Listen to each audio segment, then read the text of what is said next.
vocês sabem qual é a passagem que prova definitivamente que Pedro foi o primeiro Papa? Esse versículo é Mateus 16, versículo 19, onde Jesus dá as chaves para Pedro do reino dos céus. E por que isso prova que Pedro foi o primeiro Papa? Bem, é muito simples. Jesus dá o poder de ligar e desligar para Pedro o que está nos céus. Mas tem um porém sobre isso aí. É que Jesus também faz isso com todos os apóstolos em Mateus 18, versículo 18. Ele dá a todos os apóstolos o poder de desligar e ligar o que está nos céus.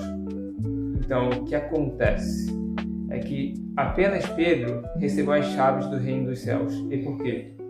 Porque as chaves do reino é justamente uma referência a um versículo do Antigo Testamento de Isaías, que é Isaías 22, versículo 22, onde o que acontece é o seguinte. Isaías profetiza de que um homem chamado Eliaquim, ele receberá a chave do reino de Davi.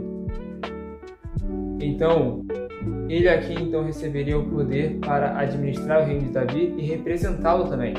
O que Jesus faz é justamente uma metáfora com aquela passagem de Isaías, dizendo o seguinte: assim como Eliaquim ganharia o poder para administrar o reino de Davi e representá-lo, Pedro ganharia o poder para representar o reino de Jesus.